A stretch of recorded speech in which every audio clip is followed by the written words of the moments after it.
Welcome back to another video. This is part 2 of my Macintosh IIfx to Macintosh II downgrade, as I've been calling it. I actually filmed the first part of this video that was published last week. It was about 9 months ago, and then I just kind of sat on this project and didn't really get back to it until recently here. I think the second part of this video is going to be much more interesting. I've certainly come a long way with my repair skills in the past 9 months and diagnostic skills as well, and thanks to the community for that, and we'll talk about that in this video. But anyway, where we left off, I had taken the IIfx board out, looked at it, and it basically was trashed. Now there are projects out there that have replica IIfx boards made that you can get printed up at your favorite PCB partner or whatever you want to call it, but I don't think I have enough of the original chips to make that worthwhile. It's something I'm definitely going to look into. If I could resurrect that IIfx board, that would be really excellent, but I'm not holding my breath on that still. So after that, I noted that I went out and found a Macintosh II board on eBay for very cheap and condition unknown. So I got that, hooked it up, and where we left off, when you tried to turn it on, the power supply would just not start. So after the break, let's hop over to the bench and pick up where I left off 9 months ago.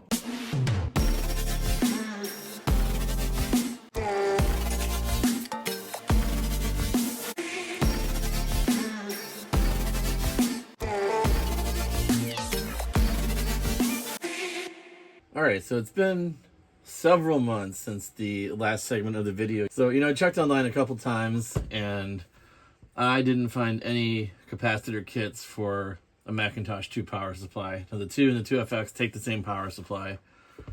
So the upgrade from the 2 to the IIfx was just the board, and you left your original power supply in there.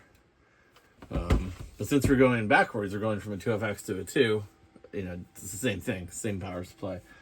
I've got some capacitors here. I've got my box of capacitors, so let's go ahead and see if we have enough capacitors here on hand to rebuild this power supply, or recap this power supply.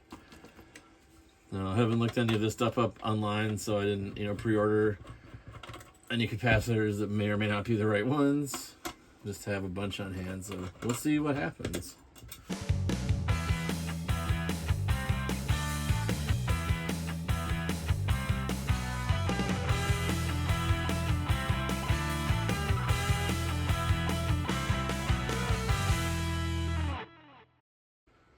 Alright, well, we can check the capacitance of them while they're in circuit, I suppose. So these are supposed to be 250 volt, 680 microfarad. ESR 0, capacitance is 605. It's a little low, but that's not bad. I'll try this other one here. 614. That one's probably okay as well. What did I say? They're supposed to be 680. They're a little low, but not bad. Let's check this one. In circuit or leaky? Well, it is in circuit. Though it could be leaky as well. I don't see anything necessarily wrong with it. 6.3 volt, 10,000 microfarads. And it's glued together to this other one. Well, let's check the other one out and see if it says the same. 23,200 microfarads. I assume that is because it's in circuit. Looks like it should be 10,000 as well. Let me get this glue off of here. If I can read what it says. Yeah, 10,000.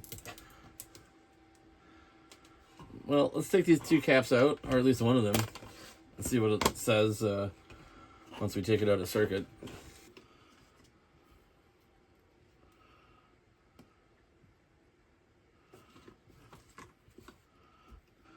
Alright, that one came out pretty cleanly. Let's test it out.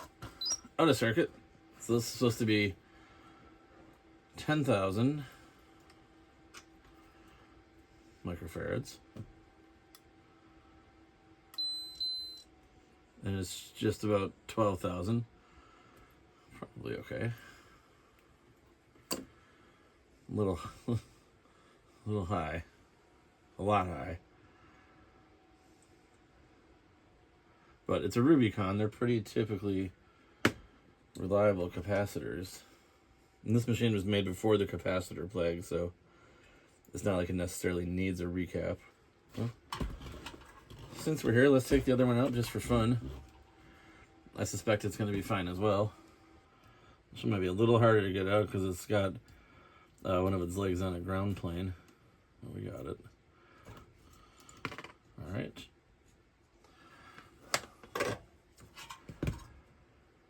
It's also 10,000. Let's see what we see here.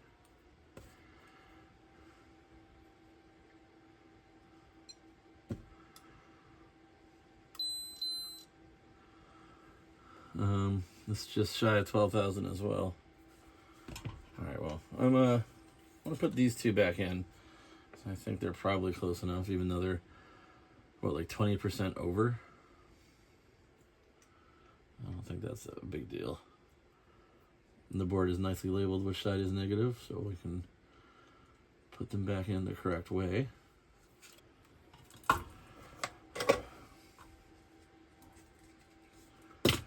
I'm not seeing anything else visibly wrong with any of these capacitors. And there's a bunch of little ones too, but I think it might be a non-capacitor problem that we're seeing. So I would be interested to try it again. You know, like I said, it's been a couple months. I'm pretty sure what was happening with that board is it was,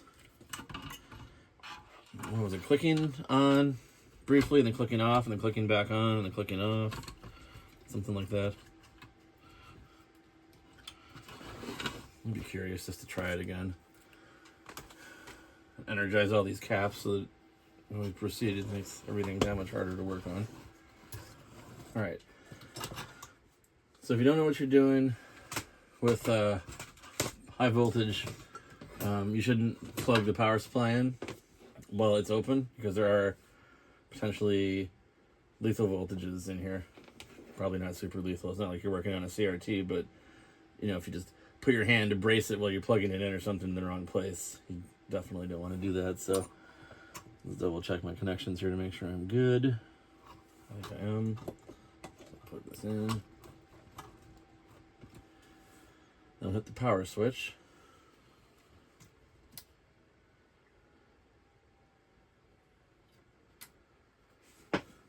Now, I didn't plug in the LED or the fan, so I don't know if it's doing anything. Let's plug in a monitor. If I can get this all to slide over. I have a sneaky suspicion that nothing's happening. We'll plug in the LED. Also, we're not getting very much voltage across here. Oh, there we go. 2.85 volts. This one's doing a little more. I'm on hold still. 3.17. That's when I can short.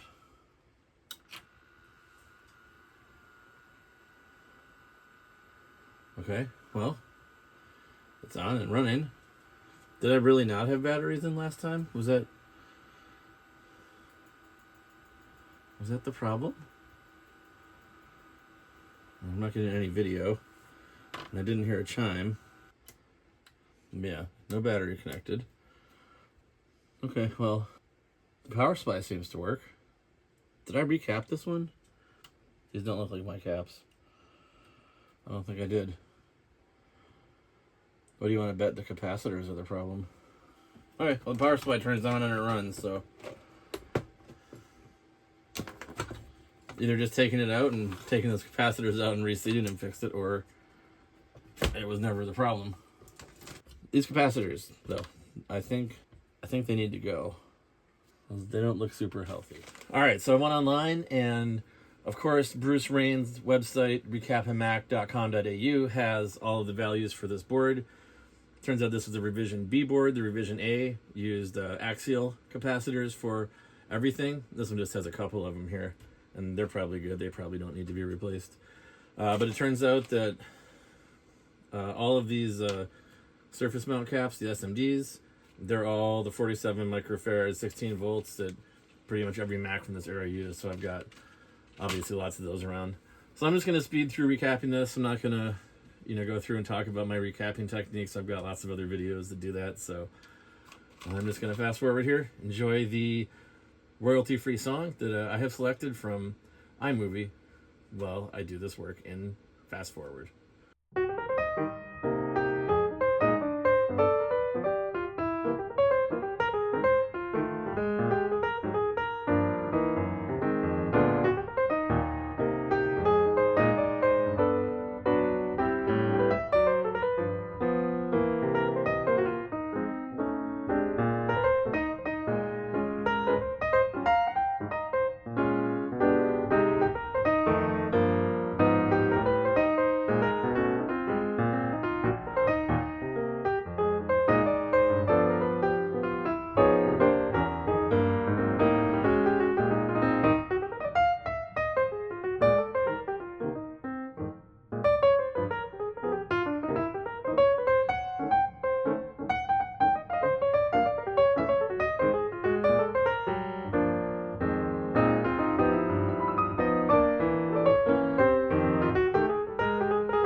Alright, so that's everything recapped.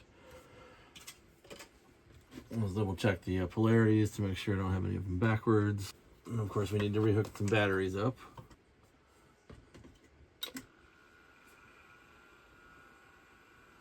Alright, still no chime, but the power circuit is completely working. The reset button seems to work because I hear the speaker click. And of course there's nothing coming up on the monitor either. Alright, so that kind of indicates that there could be any number of faults. But we know the power circuit's good. I think the next thing I want to do is to take the ROMs out, deoxit the sockets, and then we'll swap some RAM around too. But yeah, let's first start with these sockets here.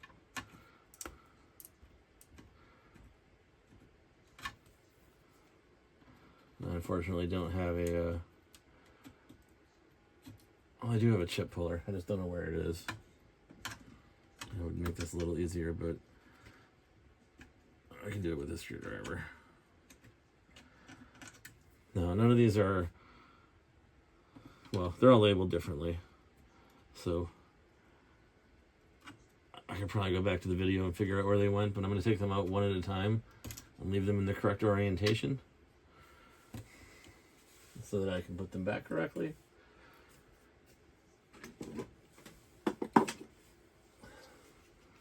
And these are some really crappy sockets, so this definitely could be an issue.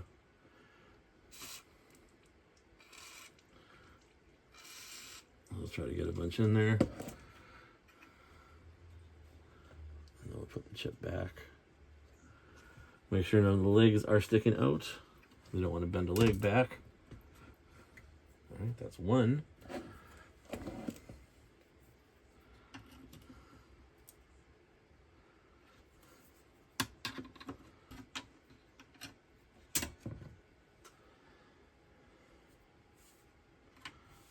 All right, so it's also a crappy socket. I imagine they're all the same.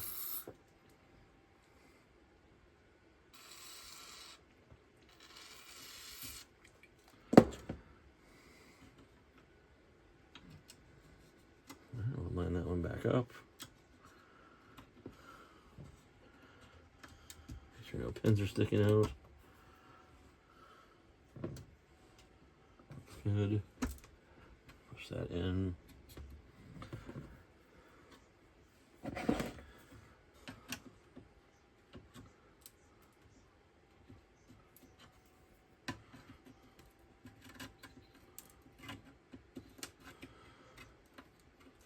It's definitely making crunching sounds as I'm taking it out, which it shouldn't. That's just because it's a crusty socket.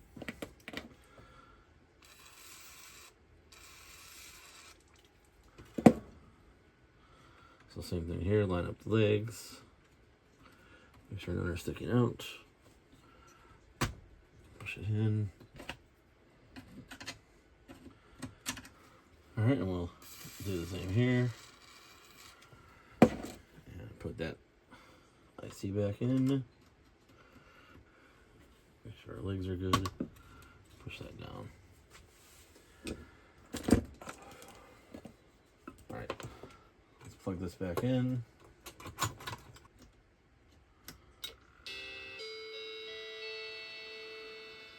All right, well, that is an improvement. Now we're getting the chime of death, which means that the ROM is at least executing. Now that could be bad RAM, it could be something else. All right, so we're still at the point where if I turn it on, we get the immediate slow chime of death. But there is a trick that I wanted to try here, and I've actually got this all set up already, so let me just talk you through it. So it's been known for a long time that you can hook a serial connection up to a Mac that is doing a chime of death, and you can get some information from the serial port. And it just so happens Adrian from Adrian's Digital Basement discovered this himself last week and made a really great video and an even greater Google Doc about with all the codes and everything in it. The information about it had been all over the internet. Here's a web page showing some of the information. There's some stuff on 68K MLA. There's some stuff that was on 68K MLA that is now only on the Internet Archive, which is where Adrian found his information. But he put together this really nice Google Doc, and I'll link it in the description, that talks about all of the codes, all the tests you can do, compatibility matrix. It's just really awesome. So again, Adrian doing awesome things for the community. But anyway, I've got my serial cable hooked up here. This is actually from a modem, from an old Mac modem that used the PC serial port. So I just got that running over here to this Windows XP laptop, which has the serial port. So I've got the other end of the serial port, an adapter to change the pins because I needed to go from male to male. And then way over here, plugged into my serial port, I have my null modem adapter. So I'm just using these 9-pin null modem adapters. They convert transmit lines to receive lines. The cable without this is just a straight pass-through cable, so it's just connecting transmit to transmit and receive to receive. So that's not going to get us anywhere. So yeah, I think I've got everything set up. I've got my serial port. I've got the Mac in a bad state here. Let me go ahead and set the camera up, and we'll go through Putty on my Windows XP laptop. All right, so with Putty, I want to connect over serial. So I'll select that. I only have one COM port in this Dell Inspiron 5000E, so we'll just leave that at COM 1. The speed we want is 9600. Then I'll go down here to serial. Data bits 8, stop bits. It actually needs to be 2. Parity none, and flow control set to none as well. All right, so we hit open. That'll get us connected to the Mac here. So now we can start issuing commands. And the first command we're going to issue is *A. And if you type in *A and nothing happens, either the Mac isn't running in a sense that it can connect and talk to you, or you've got one of the configurations wrong. But *A turns it into ASCII mode so that you can issue more commands. The next command I'm going to issue is *5. So now this is going to go through and echo back the results of the system self-diagnostics over and over until we tell it to stop. Per Adrian's spreadsheet, there's a whole bunch of commands you can issue, but this is the one that's important here. And so it's telling us what is a problem with the system. Now, if we look at Adrian's spreadsheet here, the first byte 0000, FFFF, that's all good. And then we get to the final byte, which in this case on mine is 0001, or just 1. And that means it's a ROM checksum error. So the ROMs contain a good portion of the system software for the Mac, and that's why it was hard for people to go out and make Mac clones. Apple, I guess, learned their lesson from the Apple II, where it used all off-the-shelf components, and there was things like the Laser 128 that someone could just put together and sell, and Apple could do nothing about it.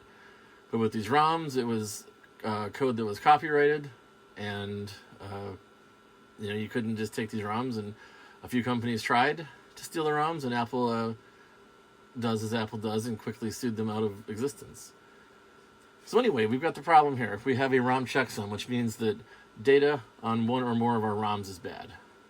So if we take a look here, these are our ROMs. So we have ROM 3, ROM 4, ROM 5, and ROM 6. So I think what we want to do is pull these ROMs out one at a time, dump them, and compare them to a known good ROM, and see if we can see a fault in any of them here. So I'm going to go ahead and turn it off.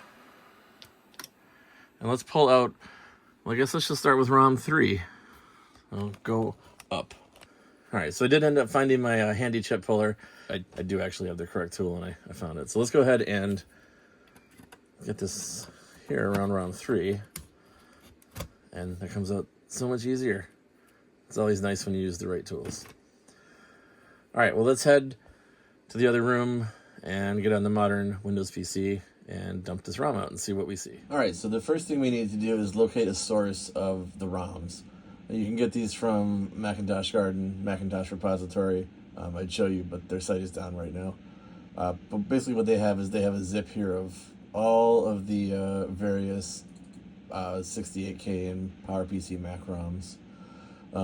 So if we extract this zip that I got, go in here and look at our 256 kilobyte ROMs. We have our Mac 2 ROM. There's also the Mac 2 V2, which is the one I have. I forget the exact difference, but I think it was there were some minor changes. We definitely want to keep what we have. We could also, at this point, think about upgrading to FDHD. We'd have to upgrade the ROMs as well as upgrading the IWM chip to the SWIM chip, but I'd rather just get it working. So I'm running the V2, so I'm just going to go ahead and take this one here, throw that on my desktop, and I'm just going to rename it to Macintosh 2.rom. Right, so there it is on my desktop. Now, the problem with this ROM is that it is spread across 4 chips in the system. So byte 1 is on 3, byte 2 is on 4, byte 3 is on 5, byte 4 is on 6. So we need to be able to split this ROM into 4 separate image files that we can then burn or compare to the ROM that I have on the chip that I pulled out of the system here. So I looked around. A lot of people have written various utilities to do this, but I couldn't find one that did exactly what I needed. They're kind of all archaic and old, and pages are coming back with broken links. And so I said, I'm just going to write my own in PowerShell. I know PowerShell pretty well, and I think that'll work. So basically what I'm doing is I'm taking this Macintosh 2 ROM here that's on my desktop. I'm going to split it into 4 files, and then stream the bytes in, and then write the bytes out to each file in rotation until I get to the end of this ROM. So pretty simple. I'll post this onto GitHub and put a link there. Like I said, there are a ton of tools to do this, but I couldn't get any of them to work right. I couldn't get any of them to do what I needed to do, so this is what I did. So I'm just going to go ahead and hit run here. All right, so it's not the fastest operation in the world. This is a fairly small file that we're streaming and breaking into 4 pieces, but it does work in the end, and that's really all that I cared about. All right, so that ran in about, 30 to 35 seconds. So now what I need to do is get those 4 files, because I didn't specify an output directory. And so those will be right where the path was at. So that'll be in C Windows System 32, in this case. And here are my 4 files. So I'm just going to grab these and move these to my desktop. Yes, I'm sure it's very important in Windows that... Okay. All right, so now I should have my 4 ROM files here. If we take a look at these in something like Notepad, we're just going to see garbage because it's binary data. Nothing too useful there. If we open up something that can read binary, like compare it here. Let's just compare file 1 to file 2. You can see we can actually see the binary data in here. So this is exactly what we wanted to see. There's no real point in comparing these two files. It's just to show that the binary data is there. So we'll close that for now. All right. So now the next thing I want to do is to take the ROM that I took out of the Macintosh II and go ahead and read it, and then we can compare it to one of the files here. All right, so we have our files. Now we're going to open up our USB programmer. So I'm using, it's a fairly cheap one from Amazon. It's the GQ-4x4. I forget how much these things run for, but they're fairly inexpensive. And they work with just about everything, but there are definitely some things they can't do that the more expensive ones can. Anyway, so with this open, we select device and device list. Now this is asking us, it says device, but what it means is what is the model of IC that we're going to be working with here today. So the ROMs in the Macintosh II are 27512s. So we'll select that and hit select. So that'll go through and check a couple things out to make sure everything's good. And then you can see here it's telling us where in the ROM burner we need to place this ROM so we can read the data out of it. So pin 1, there's a little notch at the top here. So pin 1 goes into slot 7. So if you look at our ROM burner here, we can take our ROM, drop that in, and so that's flush against the bottom. We'll lock it in place. And then we will hit read. And you can see that it's sending voltage to the chip to activate it, reading the data out. And in just a second here, we should get our data. All right, and now I can save this.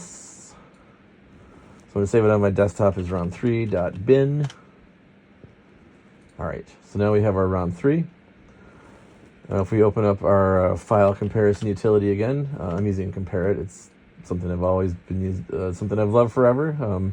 There are better ones out there, but this is my favorite. So I'm going to drop my source file on the left, and then I believe the ROMs 4 and 3 are flipped. So we'll take file 4 here, and we'll drop that in, and we can see that there's actually some differences here. So not a ton, but anything that is incorrect would cause a checksum error. So it seems like something might have happened to this ROM at some point where some bits got flipped or some data got broken. So here's 5F, but it should be 4F. Here's 1E, but it should be 06. So I can't tell you exactly what the problem might be, but it definitely looks like this ROM is not what it's supposed to be. It could just be a different version too. Maybe this isn't quite the same version as the one I downloaded, but I'm willing to take one of my blank ROMs here and burn it and give it a try and see what we can do. All right, so we need file 4 and ROM 3. So the next thing I want to do is take my original ROM out. And we'll set this guy off to the side up here. And now I have some ROMs. These are UV erasable, reprogrammable ROMs that are pin compatible with the Macintosh II. So they are D2764 ROMs. I think they're all blank, but these were, they don't make these anymore, so these are used. So we might have to put them in the UV box and blank them out before we can use them, but we'll give it a try. All right, so we'll open up our file4.bin. And we'll leave that all as default. And we will hit write. So what this is actually going to do is it's going to double write it. So it's going to go through and write it once, and then it's going to go through and write it a second time. And that is just to make sure that what is written is actually, you're going to stick to the chip. All right, so we just completed the first write cycle. Now it's going to do the second one. And now it's going to verify. So it's just reading back what it wrote to make sure that it matches, and this will tell us if it had any problems with the write or not. And it verified okay. All right, so our ROM 3 chip should now be good. Let's go ahead and pop that out. And let's head back to the Macintosh II and pop this new ROM chip in and see if that solves it. It's possible other ROM chips are bad as well, but certainly the first one we pulled worth trying. All right, so I've got my original ROM chip here, which I suspect is faulty. And then I have my replacement ROM chip here, which I suspect is good.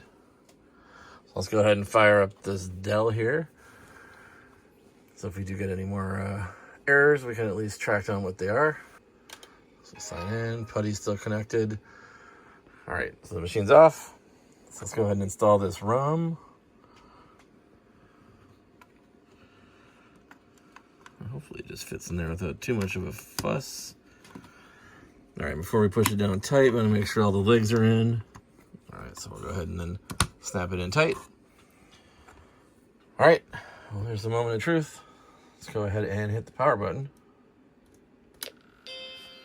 Oh, look at that.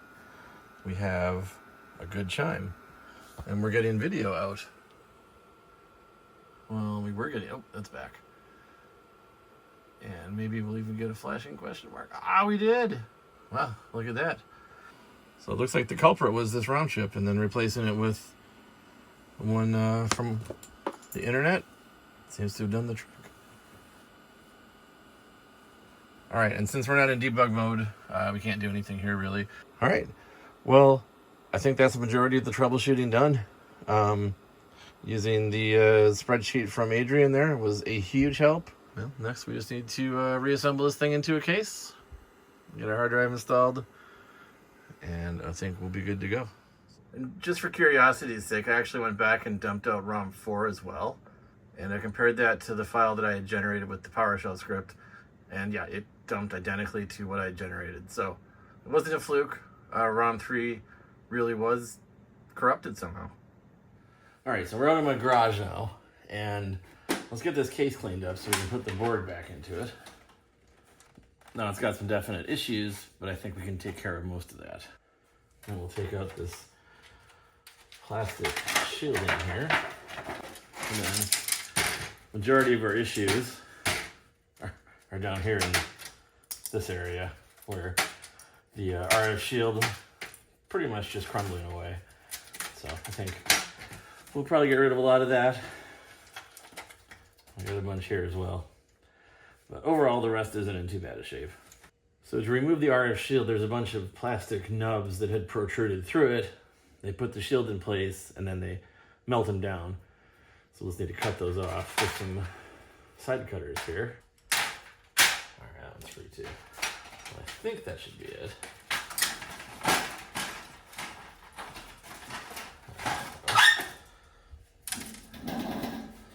So there we go, we got our RF shield out. So I'm just gonna cut away a good chunk of this here because it's rust and rust will spread. All right, so I got these tin snips here. My friend Justin let me borrow these years and years and years ago, and I gotta get them back to him at some point. So I just wanna kinda cut all of the rusty parts off, which is basically, I think this whole side, because if I take this part out, there's not gonna be much left to support it. So I'll just take this whole side out. All right, now, of course, the tin snips leave behind razor sharp shards of metal, so you want to be careful with this edge. All right, so probably gonna get out the Dremel to take this stuff off here. All right, so let's go ahead and use the Dremel and try to cut some of this bad, nasty parts off here.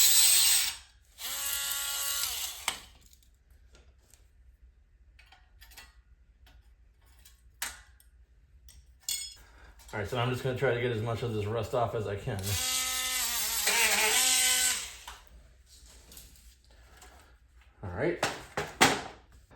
All right, so I'll be using this stuff. I've used it on various machines in the past with battery leaks. It converts the rust to primer sealer. So you don't necessarily need to give it a top coat, but this prevents the rust from continuing to spread.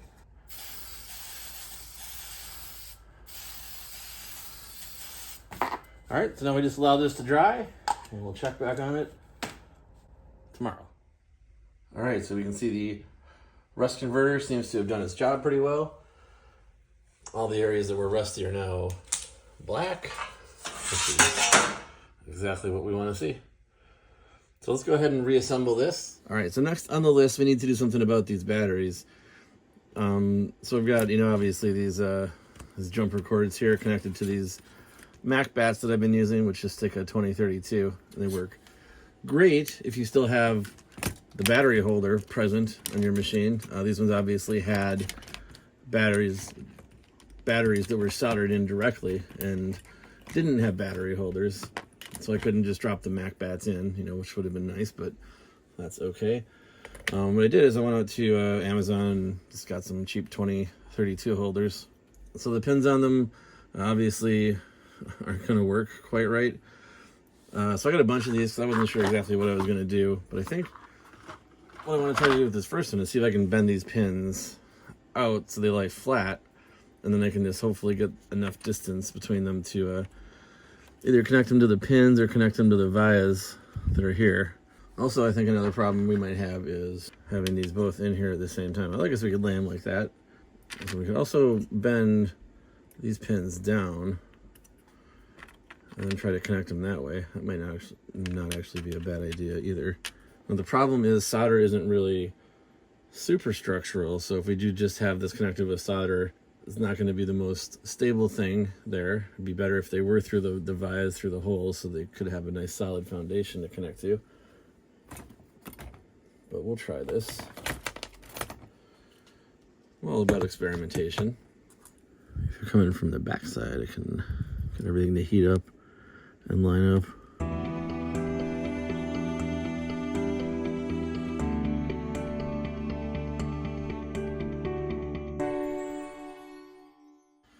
All right, so now with both of these installed, let's go ahead and drop some 2032s in there.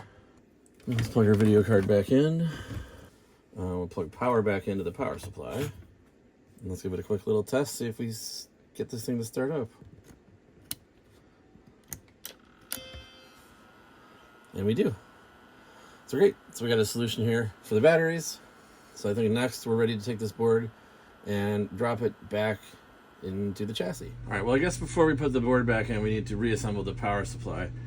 So this is what I thought was bad, but clearly it was a capacitor issue on the board causing the power supply to not start correctly. So it's been a little bit since I took this apart. Let's see if we can remember how exactly it goes back together.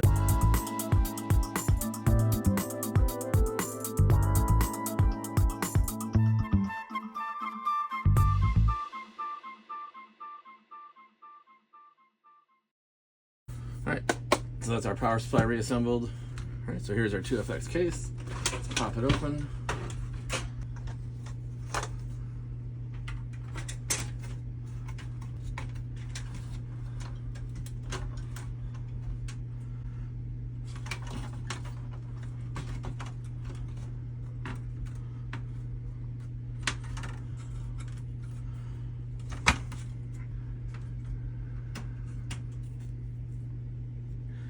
Batteries, both still connected.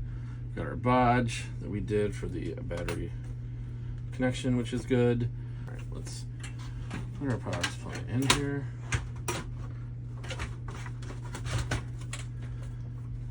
Let's mess it like that.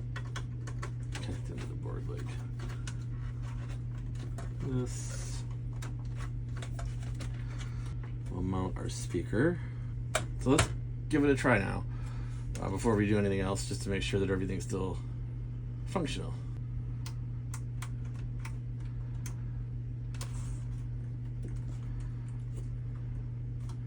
Sometimes it do be like that. I see it's not in there all the way. Battery is loose. Okay, it chimed. It turned right on once the battery was inserted correctly. And we have our gray screen, which you can't see, but we've seen it before, so we know that's good. All right, so here we have it. This is our completely downgraded IIfx, now running as a Macintosh II. So we take a look at about this Macintosh. We have 5 megs of RAM. So 4 of the sticks in there are 1 meg, and the other 4 were 256K sticks. With this monitor, we're able to get millions of colors using the video card that came with the IIfx. Well, one of them, it came with those other video cards as well, but so for the floppy drive, I spent some time with this, but I couldn't get it to actually read a disk. It does spin the disk. The Mac sees it. It's able to actually inject and eject automatically, which was kind of surprising that still works. I can see the heads move back and forth, but it just can't seem to do anything with the disk. Can't even format one. So this will be a project for another video. I think we spent enough time with this guy so far. But yeah, so we're just booted here off of a hard drive. It's actually a Blue SCSI that we're running off of. All right, well, with everything working, let's go ahead and get this guy boxed up and stored safely with no chance of a leaky alkaline battery.